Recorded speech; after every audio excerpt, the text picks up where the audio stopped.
Welcome to the Jerry Powell Podcast. This is Eric Wadera. This is Alex Smith. And Alex, who do we have with us today? Today we are honored to welcome Naheed Dosani, who is a palliative care doc and health justice advocate. He's assistant professor at the University of Toronto. He's the founder and leader of the Palliative Education and Care for the Homeless program in Toronto, a palliative care physician at St. Michael's Hospital in the Department of Family and Community Medicine. Naheed, welcome to the Jerry Powell Podcast. Thanks so much for having me here. Really looking forward to the conversation. I'm excited for this. So we did a podcast on aging and homelessness with Margot Kushel in 2023. So we're going to be today talking about serious illness, palliative care in the homelessness population. I'm also wondering how I should be calling that. So we'll talk about how should we be thinking about the label, the name homelessness. But before we do that, Naheed, do you have a song request for Alex? I do. I thought long and hard about this one, and I'm going to request the song Blinding Lights by The Weeknd. Why did you choose Blinding Lights? Well, first of all, I'm a proud Canadian, and The Weeknd is from Canada. But not just that, The Weeknd is actually from the same borough that I'm from in Toronto, Ontario. And from a metaphorical perspective, you might say that it just seemed fitting because when it comes to palliative care for people experiencing homelessness, we're really trying to shine a light on the issues that often get overlooked. And I was going to choose Bryan Adams' Summer of '69, but let's be real, it's super cold in Toronto in January. It's nowhere near summer right now, so let's go with Blinding Lights. Awesome.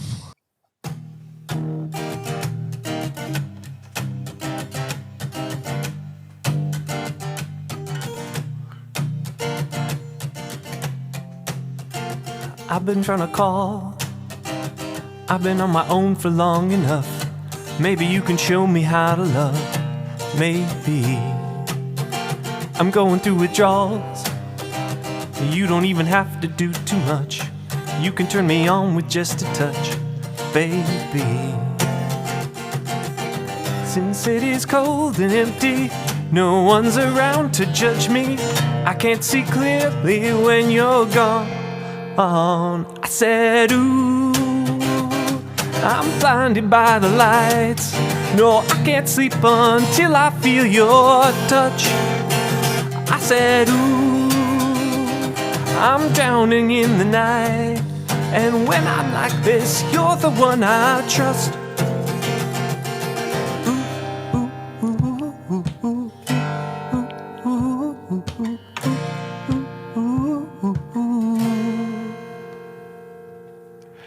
Thank you, Alex. Dude, I was over here headbanging. That was amazing. That was so fun. That was a fun song. That was sweet. Thank you for that request. Thank you so much. Naheed, I'm going to start off with the question. I've seen you answer this question a lot. So I've just watched a podcast of yours, or I guess listened to a podcast that you did with End of Life University podcast, which we'll have a link to in our show notes too, because I've never heard of that podcast before, but I love it now. But the question that I see you answering a lot is like, what inspired you or what motivated you to focus? And it seems like a big focus of your career has been around delivering palliative care for people experiencing homelessness. Yeah, for sure. Sorry. Yeah, go ahead. I mean, for sure, an important question, and it certainly wasn't a linear trajectory. You know, I was born and raised in Toronto, Canada, the son of two refugees, and growing up as a first generation, Canadian born in that kind of household, the social determinants of health and what community well-being was a big part of that. And so I always knew that I wanted to get into healthcare, to use healthcare as a springboard for social change in our communities. But as a first-year resident trainee at the University of Toronto, I cared for a young man in his early 30s while working in a shelter his name was Terry. He was a person with schizophrenia. He was a person who used drugs, and he presented in pain crisis to our shelter. He had this disseminated head and neck cancer, and he had tried to get care before, and due to his mental illness, he couldn't follow up for cancer care. By the time he got into us, the tumor had grew, and he was experiencing significant pain. And so trauma-informed care and building a relationship with him was such a big part of the care. And I remember getting to the shelter the next day after meeting him early and not finding him anywhere, and learning later that he had died overnight. He had overdosed due to a combination of alcohol and street drugs. And this was a really traumatic event for his street family and the street community that he knew, but it was really traumatic for me as a trainee living in Toronto. We have world-class primary care, cancer care, palliative care, and it just really upset me internally that we were living in a society where we were letting people fall through the cracks again, and then again at the end of life. And I just had this theory that if we can't get it right from a humanity perspective at the end of life, like what are we doing? And so Terry's been a real inspiration for me, and I carry him in my heart everywhere I go, every single day. Let me ask you this, is that, probably every one of us and every intern and resident has cared for a Terry. Like, that story is not a unique story, unfortunately. Like, what about that particular case? Is there something about that particular case that like motivated you, or was it just the culmination of Terry's that you've had to care for, where this was just like the last straw? Have you thought about that? Yeah, I mean, so a little bit of both, right? So in Terry, I saw a person who was literally trying to connect to a healthcare system that he couldn't find a connection to. I saw a person who needed humanitarian care. I saw a person who couldn't access the social determinants of health. And yet, in my other rotations and experiences, it was so clear that we were resourcing people with palliative care resources very well. You didn't have to walk many blocks down the street to a hospital or another facility where people were getting world-class care. So for me, it was the inequity of it. In many countries around the world, but in Canada, we're pretty good at delivering equality-based healthcare where people get the same things to be happy and healthy. But what Terry needed was equity-based healthcare. He needed what he needed to be happy and healthy, and it was different and perhaps a little bit more, but we just couldn't get it to him. And so, you're right. Like, Terry wasn't the only case, and I went through my training, and I'd see more people experiencing mental illness, people who use drugs, racialized folks, people who are at or below the poverty line, who just seem to never get into our palliative care systems that you and I work in, or get into those systems at a lower rate. And that really, really bothered me. Still bothers me to this day. Mm-hmm. So at what point did you decide to create this PEACH program, the Palliative Education and Care for the Homeless program? Yeah. So, I pursued further training in palliative care at the University of Toronto. And during my residency training, really took it upon myself to explore every social determinant of health. And everywhere I rotated, I asked the question, who are you seeing and who are you not seeing? To medical directors, chiefs. And some were really, cool to talk to me. And I think I annoyed a lot of my, future colleagues along the way, and started to pitch what we thought was a best practice, which eventually became the PEACH program, to different organizations. And one of those organizations, Inner City Health Associates, which is a large network of healthcare professionals who provide healthcare for people experiencing homelessness, took me up on the offer and basically said, we have some resources. We just hired a nurse. If you can convince her name is Namareg, to work with you on this project, we'll give you a year's worth of funding to make it work. And we were off to the races. So this is straight out of fellowship. That's right. Yeah, we launched like the day after I graduated. True story. Out the back of my Honda Civic, actually driving around the streets, seeing folks. And after 1 year, we saw 42 people through the PEACH program and our mobile palliative care program for people experiencing structural vulnerabilities. We found that 64% of the people we cared for never went to the hospital or ER. 80% died exactly where they wanted to, and 83% were reconnected to family or friends through a psychosocial support system that we put into place. And so the metrics kind of spoke for itself. And fast forward to 10 years later, literally we're celebrating our 10-year anniversary. The PEACH program has cared for over 1,000 clients. We have 120 to 140 clients on caseload at any given time. The team has grown to a team of 7 palliative care doctors, 2 nurses, 2 social workers, a peer worker, a psychiatrist, and an interprofessional roster of home care professionals who are working in non-traditional home settings to deliver palliative care. It's been quite a ride. So I wonder if you can just paint a picture for our audience, who probably the majority have never done palliative care or even hospice care in a homeless population. People who, can I ask, but even before I say, am I using the right word, homeless? Yeah, like, is that, What term? Before we use the wrong term or, whatever. Yeah. Is there a wrong term? Is there a right term? I really appreciate you asking, because I think that, these kinds of conversations are really important, and our words matter and language matters. Mm-hmm. And I know that that's where this is coming from. And so, whenever I'm asked this question, I always think it's important to speak to the population we aim to serve and have their input, because it's really about them.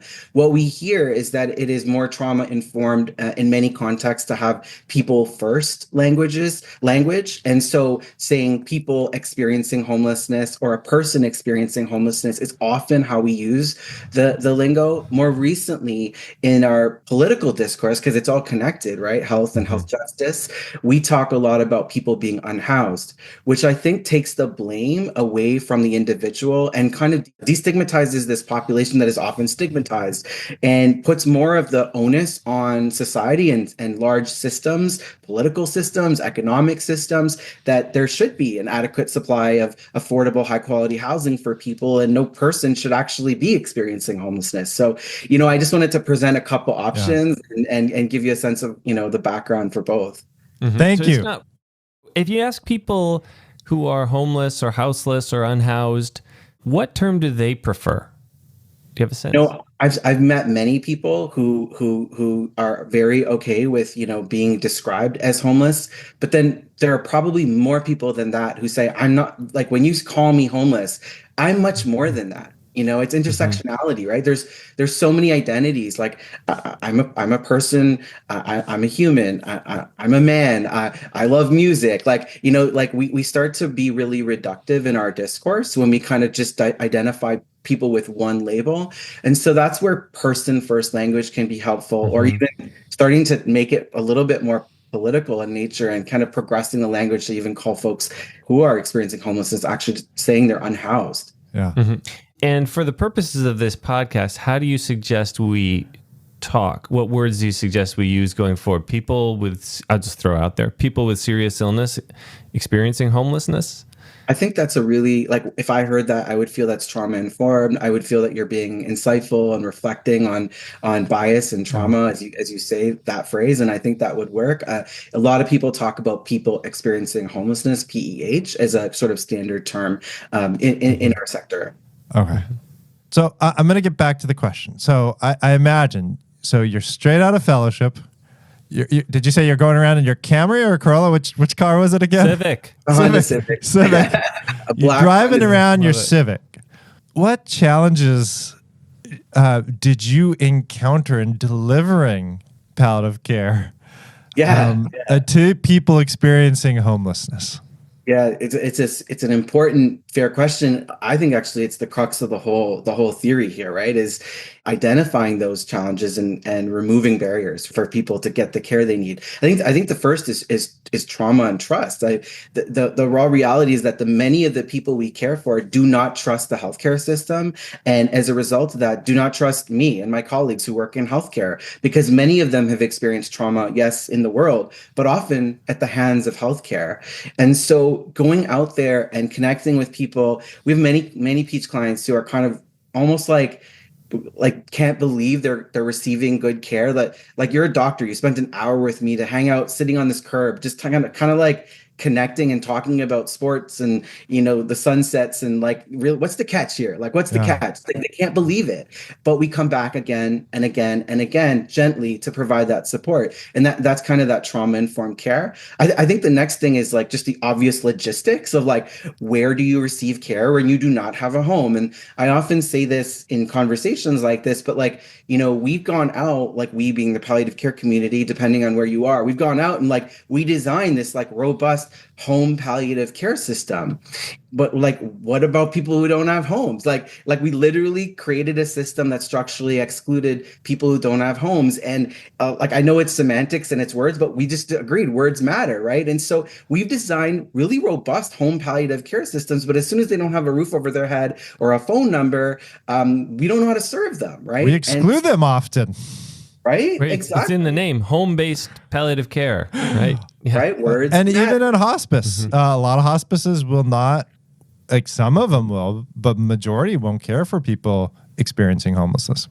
You got it. And so the attitude, has unfortunately become like, we just don't provide care to folks. And then it's like some like advanced logistics, like where do you put your medications? Like if you have a procedure the next day and you're going for a colonoscopy, like where do you use the bathroom? And we know a lot of the folks we care for need, care and access to supports and services. And that's really difficult to do in a shelter, respite, drop-in, an encampment in a park. Like these are challenging things. And so these were some of the challenges. I think another piece that is important for the palliative care community to talk about, and I'm glad you're having conversations around substance use health on the podcast, is the concept of how do we care for people who use drugs through a palliative care approach. And again, not everyone who's unhoused uses drugs, but there is a proportion of people who do. And harm reduction was a huge strategy that we used to overcome that. Can I ask you specifically about that question? Yeah. What year did you start Peach? 2014. 2014. How much of your training was focused on managing substance use disorder training and palliative care? Yeah. So, and how did you? I'm guessing, like here, especially in 2014, almost none of it was. Although thankfully that's changing, I think, in a lot of fellowships. How did you build up that competence if that was the case? Yeah, I think the key thing is that, yes, things are definitely changing. Back then, I got to say, I'm lucky to have trained at the University of Toronto, where, there is some good foundational training for the trainees who go through in substance use health, opioid agonist therapy, etc. But for me to really get comfortable in palliative practice, I had to go book like other rotations and spend some extra time with people who do addiction health, people who, I spent time with the outreach nurses who are doing, street outreach visits. I spent time with harm reduction workers at overdose prevention sites. And even then, to say that I'm confident, I think you have to have a sense of humility when you do this work. I don't think I'll ever say I'm confident, right? Yeah. Just I feel that it's necessary to step in and to care for folks in this way. And if we don't, people will really suffer and they'll die. And on the topic of death, and then I'll just kind of like pass it back to you, is just to say that I think a major challenge is our health system and our palliative care systems often project what a good death is on people. And a lot of the time when our palliative care community in the past has tried to provide palliative care for people who are unhoused or experience homelessness, they've projected what they think a good death is, that deluxe death, in a place with a marble floor and the music in the background. That's not typically what people that I care for on the streets and in shelters actually want. What do you hear? Yeah, they want connection. They want relationship. They want meaning. They want to feel like they're supported. They're more interested in relationship-centered care than the fancy medicines that you're prescribing. They want you to recognize their pain, not just their physical pain, but their trauma that they've experienced as a result of being on the streets. They want a care model that's flexible, not rigid, right? Those are just some of the things that I hear. Huh. And I keep on hearing back to trauma-informed care. So we just did a podcast on trauma-informed care. We'll have a link to our show notes. When you think about delivering trauma-informed care to people experiencing homelessness, like, are there things that you think palliative care providers, people who are, anybody caring for people with serious illness in this population should really be mindful of? Yeah, absolutely. When I talk to palliative care providers about how they can care for this population, I recognize that not everyone's in a position to start a Peach program or, especially with the current, political landscape and funding schemes, it's really difficult to kind of move those pieces of work. But that doesn't mean we can't care for people in trauma-informed ways. One of the first things I'll say is to actually really see the social determinants of health and treating those as a palliative care intervention. We're really focused on pain, nausea, constipation. This stuff is important, don't get me wrong.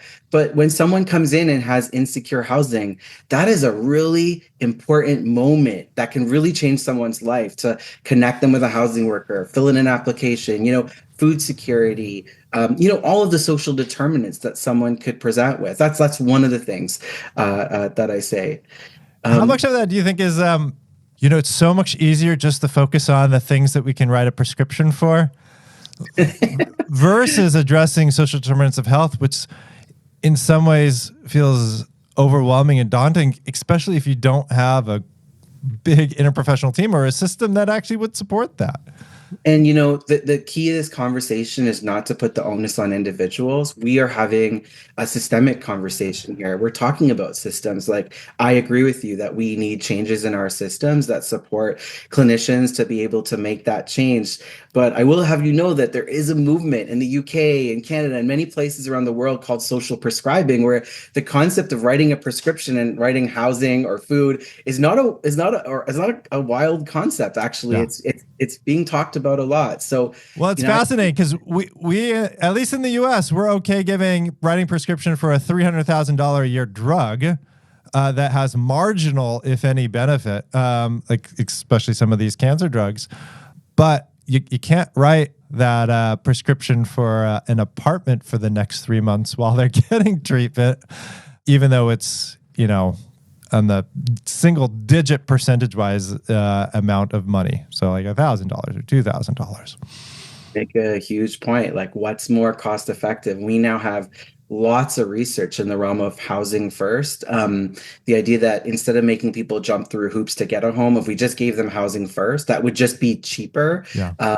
There's lots of evidence to support what you're saying. And yeah, I agree that it's a little bit of a twisted system that prioritizes sometimes the wrong things. Yeah.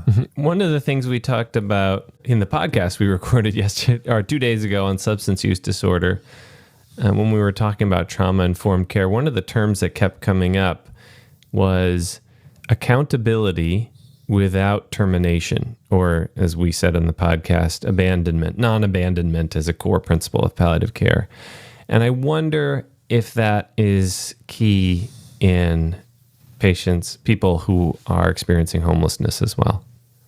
Absolutely. A lot of the principles, that are talked about in core topics and substance use health, I definitely do extend. I would agree that, a lot of the time, the people we care for have been abandoned previously by the health systems around us.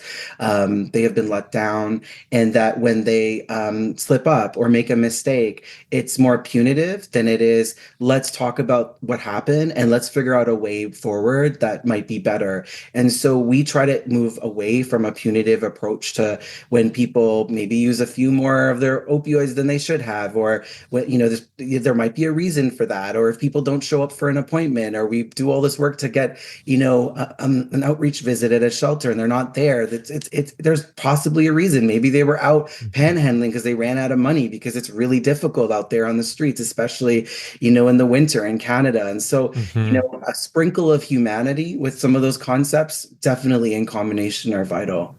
Mm-hmm. And how do you find people who are experiencing homelessness, given that there's, it's if somebody has a home and you're doing home-based care, you go to that home. If somebody is experiencing homelessness, how do you locate them? Yeah, I would say that we're really grateful to have a wide and deep-seated network of people who are deeply supportive of the PEACH program. As you can imagine, we get referrals from healthcare workers, emergency departments, primary care, cancer care, hospital, internal medicine, to our service. And that's about half of our referrals. But did you know that half of our referrals actually come from non-healthcare workers, social care workers, housing workers, harm reduction workers, people who are like PSWs in community, other people with lived experiences. And we've trained this community over the years to identify what a palliative care approach can look like and who may need a palliative care approach. And it's worked. What's a PSW? A personal support worker. Sorry about that. That's the phrase for care aides in Canada. Mm. And then Alex's question too. I'm hearing if they're homeless, sometimes they're in particular spots, but in some places they get moved. Yeah, they're forced to relocate. Is that a question too, Alex? How do you actually physically find them if that's the case? Right. So especially with the referrals that we get and the calls that we get from our non-healthcare Yeah. colleagues, they tend to be folks who are case managing people on the streets and supporting them. So actually, we often, our initial visit will be with those folks. So it could be a case manager at a shelter or an outreach worker who works in the encampment areas of Toronto. Yeah. And so we work with our trusted partners, and because we're a part of a network of people caring for people experiencing homelessness, we get to the shelters, respites, drop-ins, the encampments, the rooming houses, and we're able to find where people are coming from and where they're going to. This is a transient population, and sometimes we show up and they're not there. And so the attitude isn't like, oh, like they missed an appointment, like, okay, like this is so annoying. No, it's more like they must have been really busy. There must be a good reason why, they missed this appointment, because they value this, but they have a lot of other things on their plate. And we recognize that when people are unhoused, people are busy. It's a difficult existence to maintain sustenance and dignity and food and resources and perhaps the roof over your head. So we'll go back and we call it a door knock. We'll go back and kind of check on them, or maybe we should ask, the peer worker who's on our team, or maybe we should ask one of the housing managers to go and check on them. And it's kind of like, a cycle of figuring out where people are. And most of the time we find people, most of the time we connect with them, and it works. Who's eligible for Peach? Yeah, we have very broad definitions, and it's purposely broad because we don't want to be so rigid, for example, from a prognosis perspective, that the homelessness sector, so the non-healthcare folks who care for people in the homeless sector, don't get confused. Yeah. I think broadness is an important principle. One of the big ones is you need to meet the Canadian definition of homelessness, which is an established definition. The second is that there needs to be a reason you might not be able to connect with mainstream palliative care services. So the obvious one is like not having a home, but it could actually be if someone has tried and wasn't able to, if someone has serious mental illness, if the person's drugs, and then they have to have a serious life-limiting illness on top of that. And those are really our three categories. Like just to put out there, not everyone dies in the program. While palliative care has a focus on serious illnesses and the end of life journey, people get better. A lot of people get, a compassionate care approach, get some medicine, some food, some social determinants of health optimized, and then all of a sudden they bounce back. And we've actually discharged people to primary care, and that happens too. And we celebrate that when that happens. Yeah. It's appreciating how it can go and not like having a rigid trajectory. That's really important. I love the Peach program. I love it. And I just wondering, like, as I'm doing inpatient consults, or people are doing outpatient care, or like you're caring for people and you don't have this program, let's say you can advocate for it, but right now, boots on the ground, are there pearls that you've learned in the last decade that would be helpful for me to know as I care for people experiencing homelessness who are also having a serious illness? Who are hospitalized, for example? Yeah, let's say who are hospitalized. For sure. I mean, I think the first thing is one of the first things I do before I go see someone when I'm working on inpatient hospital service, like the consult team, is I actually look up their address and their postal code. And if I don't know about the area of Toronto, I learn about it just to understand what their environment is like. You can't make assumptions, but it gives you a sense of where they might be coming from. The second thing is to really adopt a trauma-informed approach. Recognize that this person may have experienced trauma at the hands of healthcare. You don't need to know about it, but then really like wear your trauma-informed hat when you are interacting with them. Ask them their preferred names, sit at eye level, use the appropriate pronoun, those kinds of things. The other thing I think is like to move them forward in their care. And often this involves, disposition planning and community is to better understand their community. And you may not have a Peach program or one of our cousin programs that have been established across Canada and many places around the world, but there are definitely healthcare workers who are providing care for the unhoused in your community. And there are definitely housing workers who would love to get a call from you to hear more. And so one of the best things that my colleagues in the homelessness sector say is when a healthcare worker, like a physician or a nurse, calls them and says, your client is admitted and we're having a family meeting and we'd love for you to be there. Like that goes so far, right? And can really go the extra mile to connecting people and making them feel heard. That's a great pearl. That's a big one, right? That's a big one. Often forgotten about. Yeah, for sure. And I think the biggest thing is just recognizing that the systems that have been designed to deliver healthcare for people were not designed with the interests and needs of people experiencing homelessness in mind. The system isn't broken. It was built this way. It was built this way in a way that doesn't keep in mind the needs of people experiencing homelessness. Yeah. So that might emanate in different ways, under your care. It might have to do with drug policy and harm reduction. Yeah. It might have to do with, a sensitivity around, mental health. It might have to do with like more resources at the time of discharge. So being aware of those holes, it's a paradigm shift. It makes you think differently of your care. Does it shift how you think about managing symptoms at all? Because I can imagine like managing dyspnea, like we'll think about opioids, we'll think about oxygen. I can imagine both of those sometimes may be challenging, like worried about what's going to happen to those opioids. Is it in a safe place? How are you actually going to do oxygen in somebody who's experiencing homelessness? How do you think about symptoms differently? Maybe I'll just start off with like dyspnea. Do you think about it differently? Yeah, definitely. All the symptoms. And I think the key step before any step is actually just not to make any assumptions and to be open to learning about what that person's environment and patient is going to look like.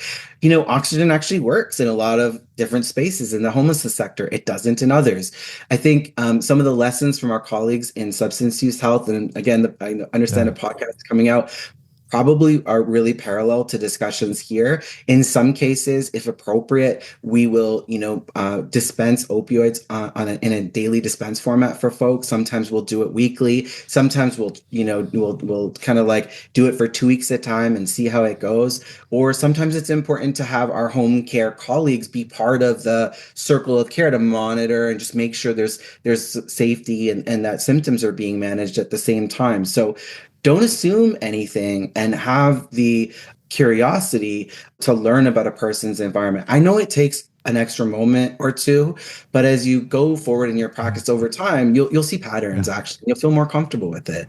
Yeah. So like, for example, if you're dealing with somebody with heart failure, severe heart failure, and you're ramping up those diuretics, I'm guessing spending some time to figure out like what is their access to bathrooms.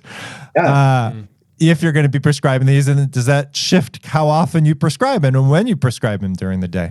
Yeah, I liken it to like detective work or some like really good problem solving. You really have to think this through. Like, I'm prescribing this medicine. Where are they getting it from? Do they have coverage? When they take that diuretic and they need a bathroom access, how far is it? Is it a communal bathroom? Is it individual? Every step of the way. And what I think sometimes clinicians struggle with, and I totally understand this, is that negotiation of like what's best practice in the medicine world, and then what's realistically possible for the person in front of you. And that's a difficult balance to strike. And I just think that if people are just thinking through that second piece, you'll find a way to strike that balance like over time. In many ways, the work you're doing, which is incredible, inspiring to us and to our listeners, is the apotheosis of great palliative care. I remember Ashwin Kotwal in a presentation shared one of Cicely Saunders' early drawings of the total pain concept, right? And it included the social factors, right? And so your work is like the culmination of so many of these different elements of addressing that total pain concept. And I'm thinking of, prior podcasts that we've done recently and how it's also the culmination of many of the podcasts as we've talked about substance use disorder. We talked about harm reduction on that podcast. We talked about trauma-informed care recently on a different podcast. And we also talked with Vicki Jackson and colleagues about tele-palliative care. And I remember on a prior podcast, I think this was the one with Margot Kushel, a lot of people experiencing homelessness now have cell phones, which is different from, 10, 20 years ago. And so I wonder if there is a potential for delivering telepalliative care to people experiencing homelessness. Yeah, just first, I just want to say, really agree with your comments about this just being good palliative care. Palliative care is grassroots, it's community minded, it's meeting people where they're at, and it's addressing total suffering. Fully agree. And when I met Balfour Mount, who was the founder of palliative care in Canada, and he told me, like, what you're doing in Toronto, this is what palliative care was originally meant to do. And that meant a lot to me to hear that from him. On the topic of digital health, I think sometimes when people hear about digital health, they think, oh, people experiencing homelessness, they're not going to have access to that. And well, some people don't. Mobile technologies are getting cheaper. At least SMS technology is more readily available. We ran a pilot during the COVID-19 pandemic. One of our mobile carriers actually gave us a bunch of phones, and it was really nice to be able to communicate through SMS technology with our clients. And there is evidence to show that unhoused people are really benefiting from access to mobile phones, and that they're able to coordinate their care better. And so our health navigators, our nurse coordinators are literally texting our clients on the Peach program, reminding them of appointments that they have, communicating about a food bank delivery or their next Peach visit. And it can make a really, real big difference. I think the biggest area of impact is care coordination. And it feels to me like as the years go on that we're leaning more into the coordination of care than the actual care resources. Like there's a lot of resources of people to provide care. It's getting the care to the people we care for. That's the issue. And I think digital technology is going to be a big part of that. And so I totally agree. Yeah. One of the issues that we're facing now as we're recording this podcast, and I'm sure is still happening when this podcast comes out, is that many of the initiatives funding sources for diversity, equity, inclusion, and potentially social determinants of health are under threat. And given that there's been so much broken trust because the health system has failed people experiencing homelessness so many times, I wonder if there's a concern about that in Canada, which of course is different from the U.S. as different government is not the 51st state.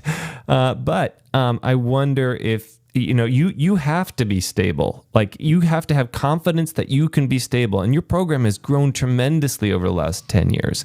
Like, how are you funding this? How do you feel secure that you'll be able to come through for these people you've built relationships with, and that trust that you've built, which is so essential to the care you provide for people experiencing homelessness? Yeah, this is a really deep question, and one that, we're thinking about a lot. And a lot of the storylines you are experiencing and reading about in the United States are very much storylines we're seeing here in Canada. And it's a sign of the changing political times. We are grateful to receive in our public health care system, public health care dollars to deliver this care. And we've innovated within the public health care system, which I think is a nod to public health care and our system in Canada, if you don't mind me saying. But when I think about how to protect these models so that we can continue to have trust with communities who have historically had a lack of trust in healthcare, I've thought of some really important pearls. The first is to be evidence-based, and we've spent a lot of time doing research and evaluation to give this work the rigor it deserves, whether it's retrospective chart reviews, service evaluations, developing key performance indicator frameworks. Like, we are working at multiple levels to show that what we're creating works from a scientific and evidence-based perspective. I think the second thing is we need to build more services that empower people with lived experiences of homelessness to be part of the care. And like, one of the best things that we've done the last 2 years is created a new role on our team called the Peach Peer Worker. We have a peer worker, a person with lived experiences of homelessness. We've hired her because she's lived on the street and can support our clients. And that has allowed us to build trust in a way that we were not able to previously. And we've been using some federal funding and grants to be able to prove that that's successful. We've been able to even move that into our Radical Love hospice program at Kensington Hospice at Kensington Health, where we have a peer worker on site at the hospice providing psychosocial and emotional support to Peach clients and others who've experienced structural vulnerability in really unique ways. And then I think the third piece is that to be able to keep that trust going, we need to support each other. And I just want to give a shout out to so many people across America, Canada, all over the world who are caring for people experiencing homelessness, whether through the healthcare side, the social side, or administration or policymaking.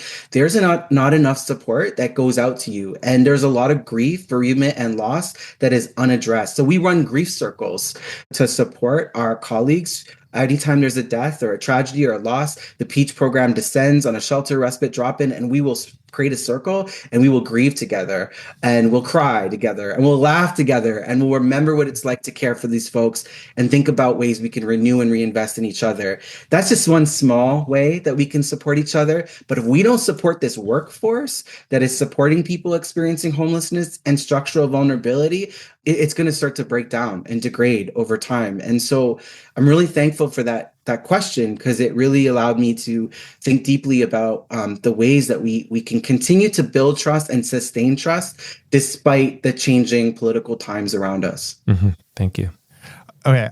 Right after this podcast, I got to go back to the inpatient consult service. So you can see I'm focused on this issue. Like we are caring for people who are experiencing homelessness.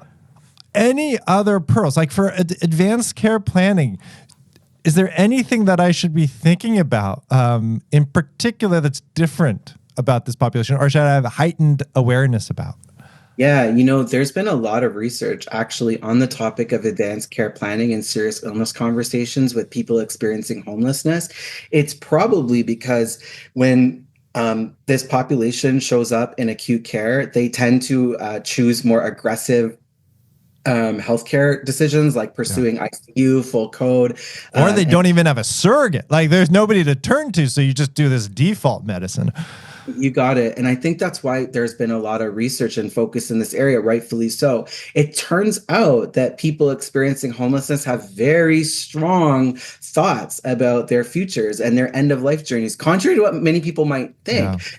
They think a lot about being alone. They don't want to be alone. The research says that they think a lot about their bodies, their bodily remains, like what will happen, and that they would actually choose full code and ICU for their goals of care, because they don't trust that even if they said something different, that anyone would actually listen to them. And so the best advice around advanced care planning is to make it, rather than filling out like a paperwork or a toolkit, make it more about the relationship. Focus on the connection. It also is helpful to have serial discussions over time. So we work with our colleagues in the homelessness sector, the homelessness case managers and outreach workers to do these discussions in a serial fashion over time and do it in chunks so that it's less traumatic and it's easier to digest. Be wary of trauma, because these are heavy and difficult situations, and try to be a little bit more concrete about what the outcomes will be. You might choose to be a little bit more direct in these kinds of discussions than you might be with other folks. And I think a lot of the time, the population I care for, people who are, on the streets and in shelters, just often want the goods. They want it to be delivered in a clear way, not this jargon that we sometimes use in medicine and healthcare to dance around things. So there's a huge area of work, and I think we have a lot more to learn, but those are some of the pros that we've talked about along the way. Oh, that's fantastic. My last question for you, when you're thinking about the future of palliative care for people experiencing homelessness, like what if you had a magic wand, what would you use that on? What are you hoping for? If I could be really frank, I would use that one to end homelessness through, radical, like upstream, really progressive housing policy that provides high quality supportive housing for people that's affordable. In the absence of that, I would really put it out to the palliative care community, that I would ask that our colleagues and friends see this population and this work, equity oriented palliative care, as part of their work. I would ask past that, it may take a little bit more time. It may be a little bit more complicated, but never underestimate the impact you can have when you see, addressing total suffering, pain associated with homelessness, addressing housing, food security, and poverty, or just taking an extra few moments to be with someone who doesn't have a lot, and the impact that can have. I just want this to be part of the work, right? Not on the side. Like, this is part and parcel of who we are. And I have faith that we can definitely do that. Naheed, I just love how inspiring you are. I can listen to you all day. Yeah. Tackle this incredibly hard subject. You are really inspiring. We'll have a bunch of links to the stuff that you're doing, but maybe we can just end with a little bit more of the weekend, Alex. Before the weekend, I'm just going to point out I'm wearing my Warriors jersey, which has Jerry Powell and the number 85 on the back. I'll show people on YouTube real quick. Hey. And one of my more painful memories is the Golden State Warriors losing to the Toronto Raptors in the playoffs. We'll always be the champs. So, yeah, congratulations to your team for that. And here's a little bit more of the weekend.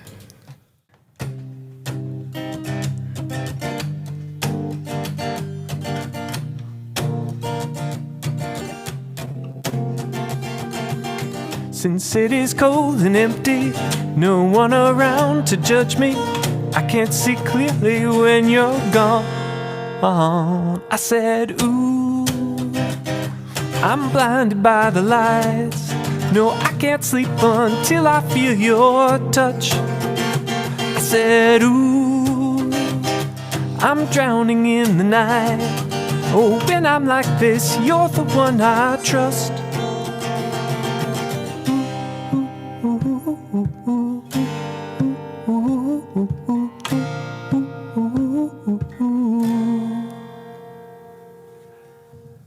Thank you for joining us on this Jerry Powell podcast. Thanks so much. It was such an honor. Really appreciate it. And thank you to all of our listeners for your continued support. We'd also like to thank everybody who's donated over $250 to the podcast over the last year, including Daryl Owens, Craig China, Mike Steinman and Dorothy Richmond, Diane Meyer, Matt Schuster, Harry Hahn, Elizabeth Chung, Wendy Peltier, Kelly Strait, Jeffrey Galbraith, Ron Sabar, Rebecca Goldstein, Anna Lynch, Deborah and Jeffrey Larson, Krista Masak, Ed Martin, Stuart Oserman, Mo Rizawi, Rochelle Bernacki, Daryl Owens, Mark Wren, Richard Lewis, John Bielenson, James Tulsky, Elizabeth Cobbs, Christopher Heck, Meg Walhagen, Chris Jones. Thank you all.